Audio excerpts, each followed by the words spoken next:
The morning Marcus Hale pointed at me across a crowded film set and said, "Get that nobody out of my eye line." I didn't argue. I didn't rush away. And I definitely didn't look embarrassed.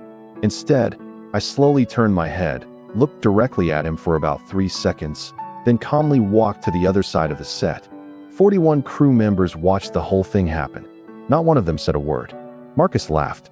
His assistant laughed. The director suddenly found the floor very interesting. Because when someone like Marcus Hale decides you don't matter, in that industry, on that set, in that moment, people don't challenge him. They don't tell him he's wrong. And they certainly don't stand up for the person he's just humiliated. What nobody in that room knew was that, for the previous 6 months, I had been quietly helping decide whether Marcus Hale's next major project would ever get made. Nobody knew that. At least, not yet. That little detail stayed hidden until the morning I walked into his studio's conference room, took a seat at the head of the table, and waited. A few minutes later, Marcus came through the door, expecting another routine meeting. Instead, he was about to discover who actually had the final say over the future of his career. I still remember the expression on his face the moment he realized who I was. It changed in an instant, and what happened during the next 40 minutes inside that room has never been discussed publicly by anyone who was there. Until now. So stay with me, because this is that story. My name is James Whitfield. I'm 52 years old, and before this story goes a single word further, I want to be completely upfront about something. I'm not telling you this story to make myself look like the hero. I'm telling it because it happened, and because the truth of it, all of it, including the parts that don't make me look particularly good, is worth saying out loud. So if we're going to do this, let's start at the beginning. The real beginning. Not Hollywood. Not film sets. Not conference rooms. Compton, California. I grew up in a 3-bedroom house with 5 people. My mother was a licensed practical nurse who worked overnight shifts at a county hospital in Inglewood. My father drove a delivery truck for a wholesale food distributor down in Carson. My 2 older sisters shared a room. I had the smallest bedroom in the house, barely wide enough for a twin bed and a small dresser. And honestly, I loved it, because that room had a door. The door had a lock, and that lock meant I could read in peace. I read everything. Novels, biographies, history books, newspapers, anything I could get my hands on. Not because anyone told me I should, because books were the one place where nobody decided what I was worth before I had a chance to speak. The real world wasn't nearly that generous. Out there, people made up their minds fast.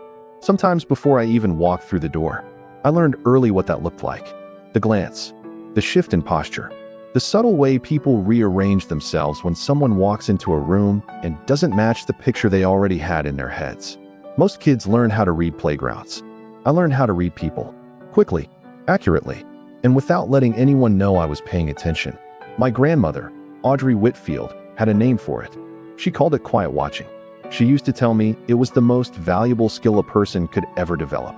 At the time, I wasn't sure she was right. Years later, I realized she absolutely was. I went to college on a full academic scholarship, a state school, accounting major, not because accounting was some lifelong passion of mine. The truth is, by the time I was 18, I had already figured something out. Money has its own language, and unlike most languages, it's spoken in every room that matters. If you understand how money moves, how businesses work, how numbers tell stories people don't say out loud, you get access to conversations most people never hear. You get a seat at tables that weren't necessarily designed for you. So I studied, I worked, and I graduated in 3.5 years. A few months later, I landed a job at a mid-sized financial firm in downtown Los Angeles.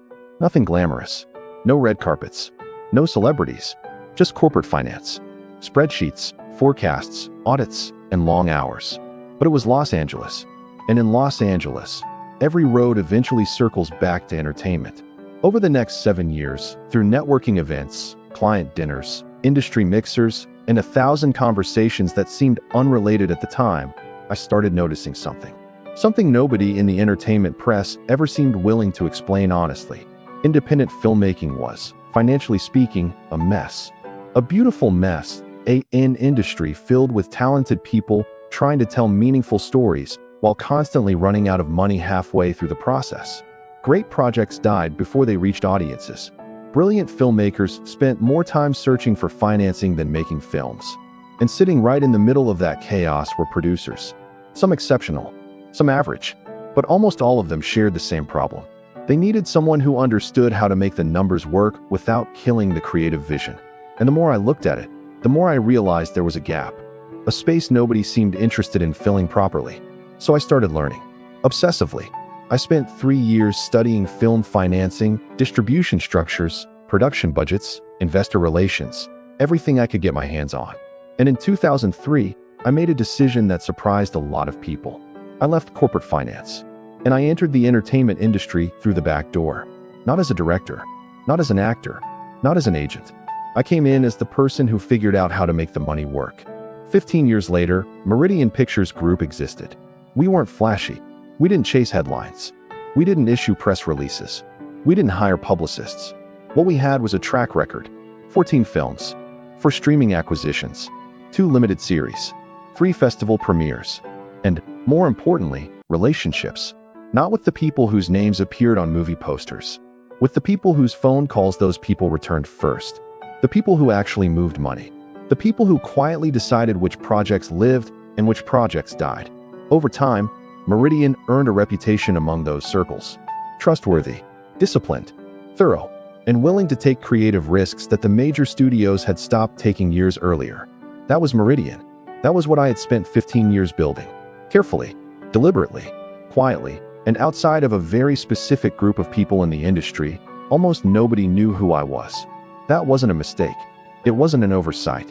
It was exactly how I wanted it. Because anonymity, when you have real influence, can be a very useful thing. Now, let me tell you about Marcus Hale, because this story doesn't make sense unless you understand exactly who he was at that point in his career. Marcus was 37 years old. He had come up through the franchise machine, the kind of actor who catches lightning in a bottle in his late 20s and rides it straight into superstardom. 3 major box office hits in a row, a blockbuster franchise, magazine covers, talk show appearances, the whole package. And when enough people spend enough years treating you like the most important person in every room, something starts to happen. The attention stops feeling special.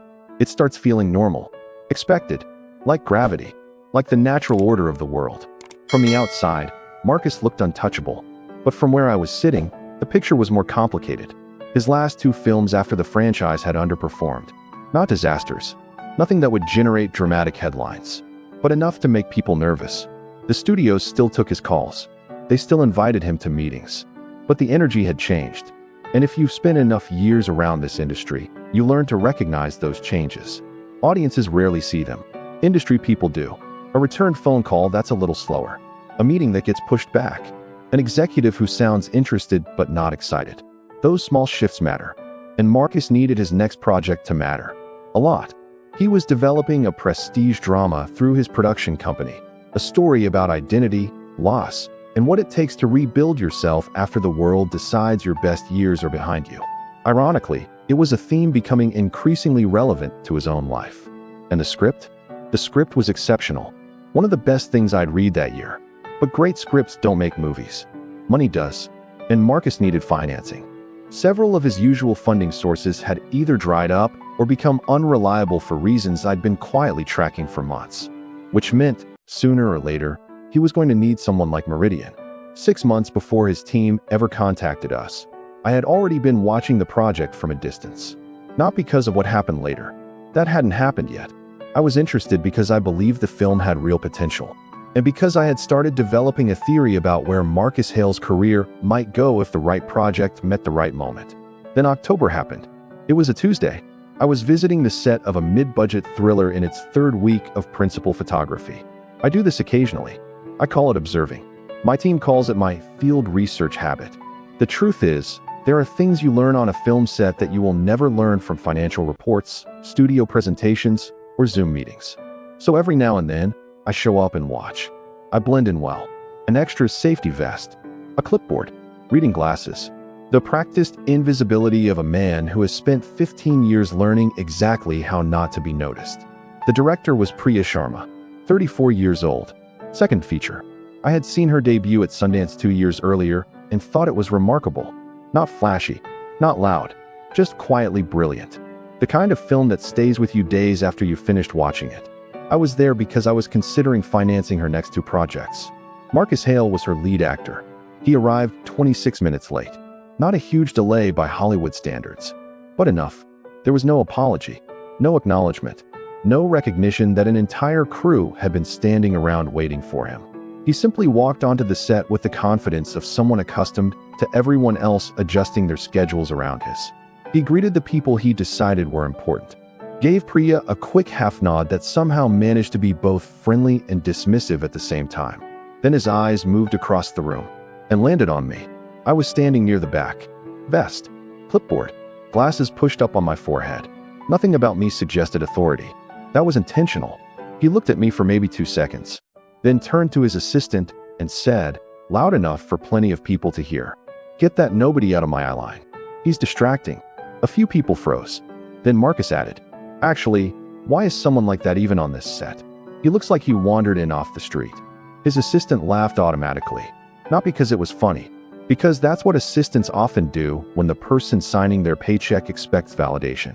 One crew member standing nearby shifted a few feet away from me. A small movement, but noticeable.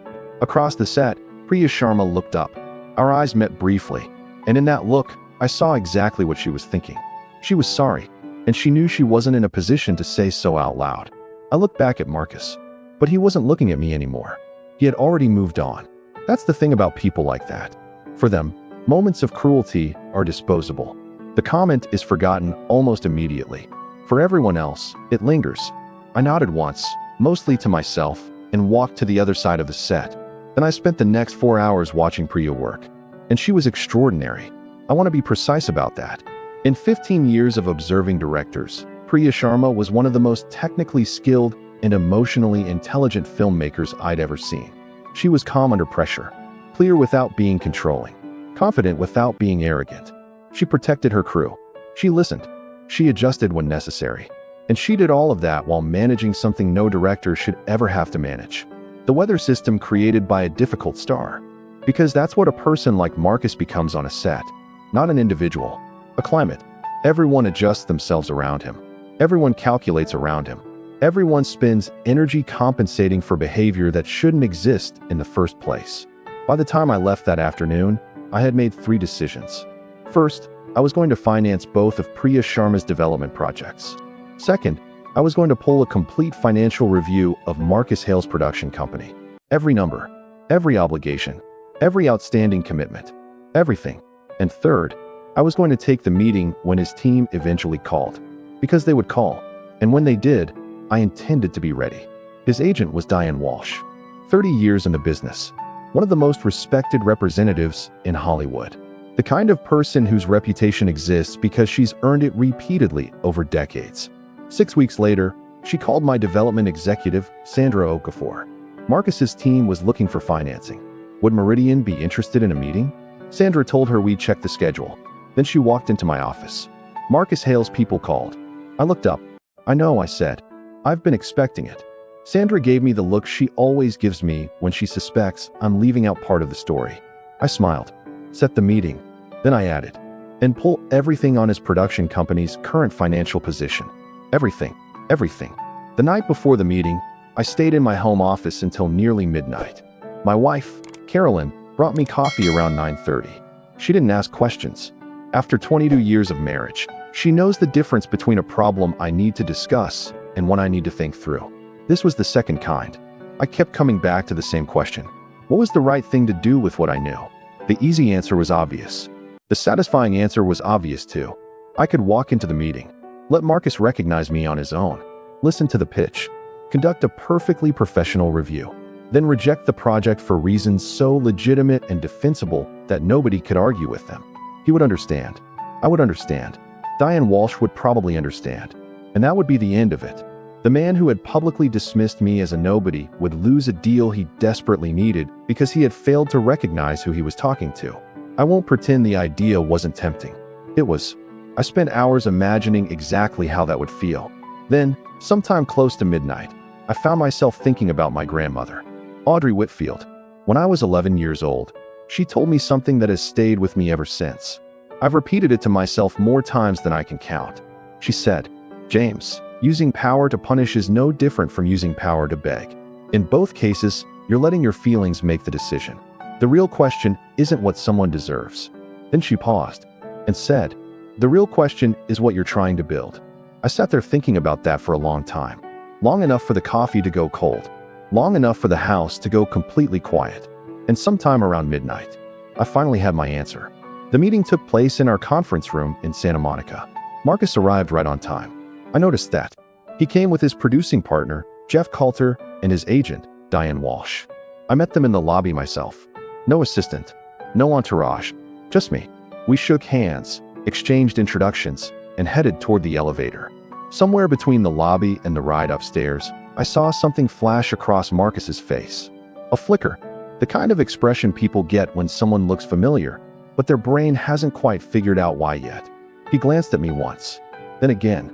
By the time we sat down in the conference room, I could see the recognition settling into place. Marcus was good at hiding things. Years in front of cameras will teach you that. But I've spent most of my career reading rooms and reading people. And I know what recalculation looks like when it happens in real time. He knew exactly who I was. I opened the meeting the same way I open every meeting. Professional, direct, focused on the work. Because the truth was, I genuinely liked the project. The script was excellent. A story about a former athlete struggling to rebuild his identity after losing the thing that had defined him for most of his life. It was thoughtful, honest, and exactly the kind of material that could remind people how talented Marcus really was. To his credit, he presented it well. Whatever was happening inside his head, he stayed focused. He spoke clearly, passionately, like someone who actually cared about what he was trying to make. Jeff handled the production questions with confidence, and Diane sat quietly, watching the room, not participating much, just observing. The way people do when they've spent 30 years learning that the most important information is usually found between the words. About 40 minutes into the meeting, Marcus stopped talking. Then he looked directly at me. We've met before. It wasn't a question. I nodded. Yes. October, he said. Priya Sharma's set. Yes. The room changed. Not dramatically. Nobody gasped. Nobody shifted in their seat. But something settled over the table.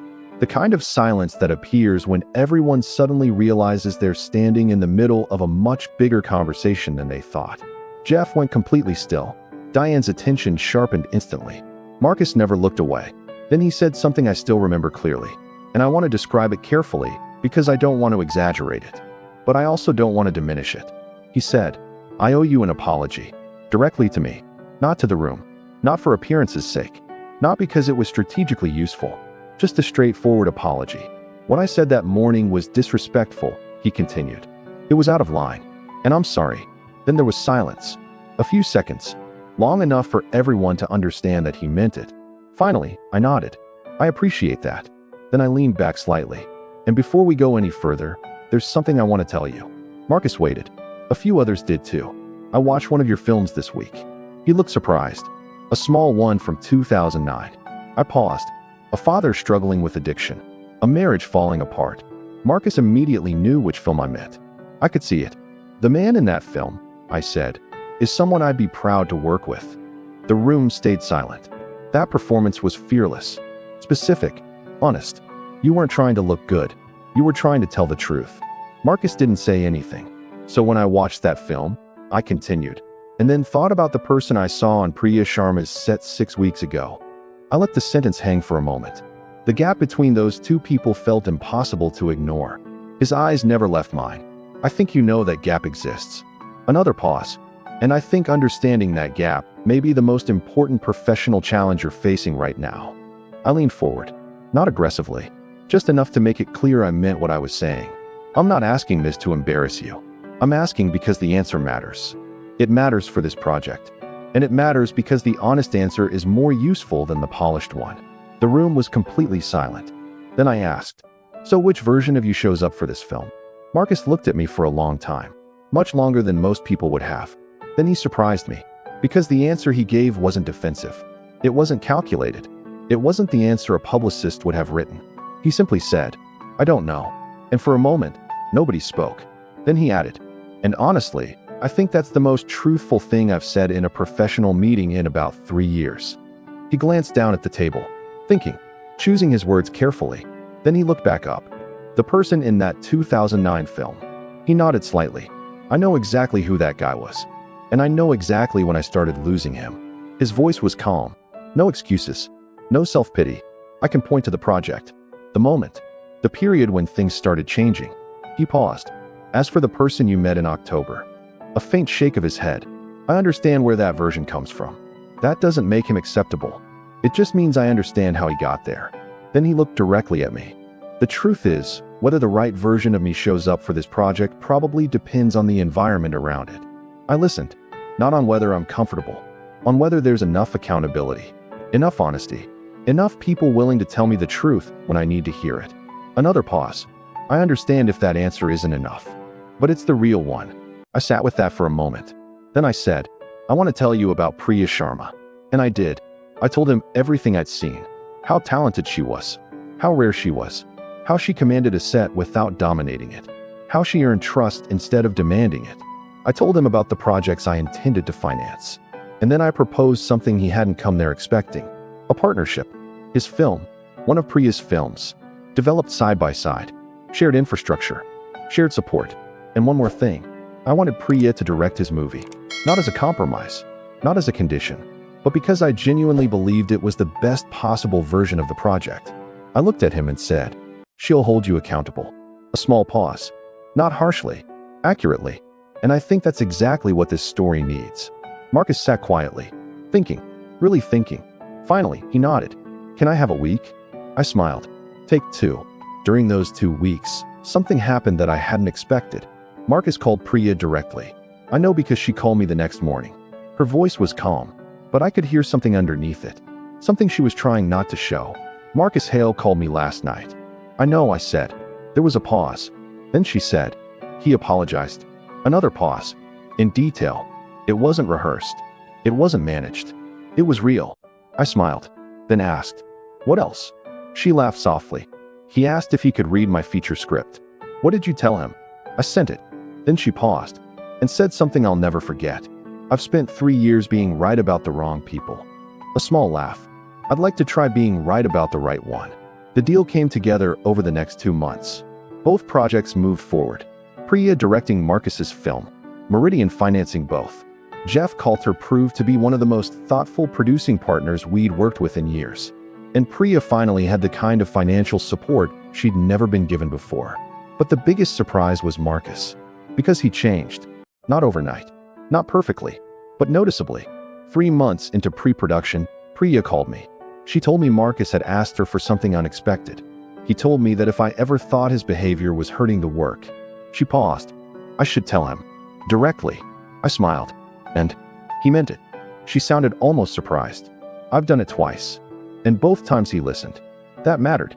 More than most people would realize. That's not a small thing, I said. No, Priya replied. It isn't. 14 months later, Marcus's film premiered at Sundance. The response wasn't explosive. It wasn't designed to be. What it received was something better. Respect. The kind that grows slowly. The kind that lasts. 8 months later, Priya's film premiered at Toronto. Within days, it was acquired in a deal that permanently changed the trajectory of her career. The morning after the announcement, she called me. And she told me a story. My dad worked maintenance at a studio lot for 22 years. I listened. When I was little, he'd bring me with him sometimes. She stopped for a moment, then said, I called him this morning. What did he say? There was silence on the line. Then she laughed softly, and I could hear tears in her voice. He said, I always knew. A pause. Then he started crying. For a moment, neither of us said anything.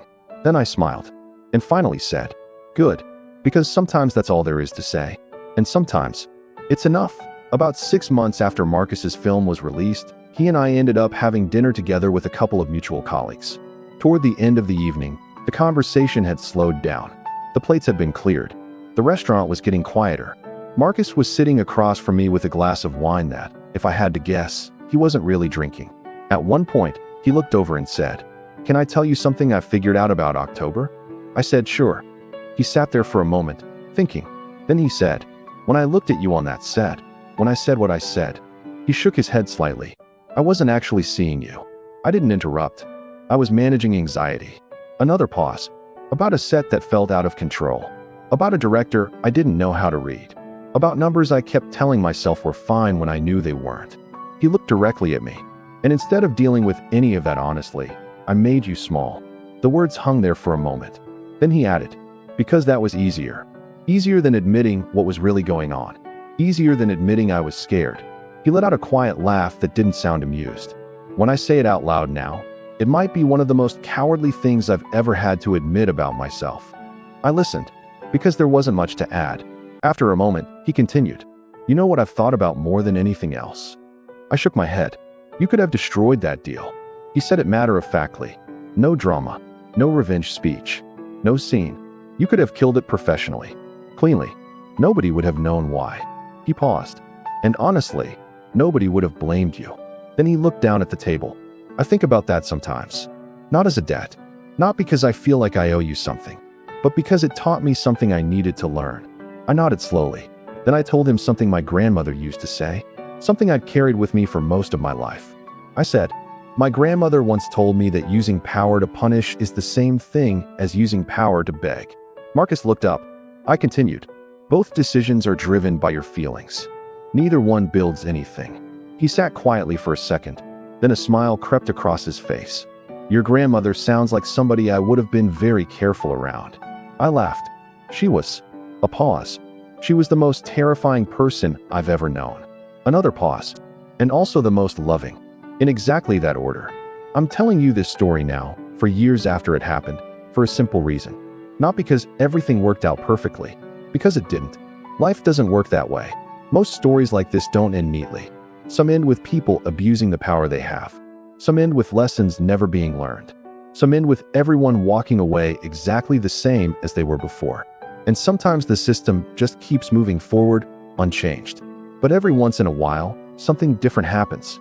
Every once in a while, somebody gets a chance to decide what they're going to build. And that's the part I've never forgotten. The thing my grandmother understood long before I did. Power doesn't reveal who you are. Power gives you the opportunity to choose who you're becoming. The important question isn't what happened to you. It's what you do next. That's the part that matters. That's the part that stays with you. That's the part you carry forward. So if you're sitting in a room right now, any room, in any industry, and somebody has already decided who you are before you've even had the chance to speak, pay attention. Watch quietly. Do your work well. Be patient. And wait for your moment. Because the most dangerous person in any room is often the one nobody is paying attention to. Before you go, I want to ask you something. Have you ever been underestimated? Have you ever had someone dismiss you, ignore you, or assume they knew exactly who you were, only to discover later that they were completely wrong? What happened? And how did you handle it? I genuinely love to hear those stories. Because if there's one thing I've learned over the years, it's that some of the most interesting moments in life start when someone makes the mistake of overlooking the wrong person.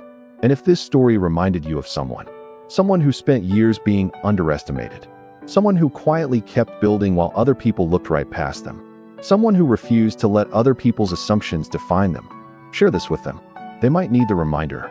Because some people spend their entire lives being overlooked. The ones who turn that into something meaningful. Those are the stories worth remembering. Those are the stories worth telling. And those are the stories worth becoming. I'll see you in the next one.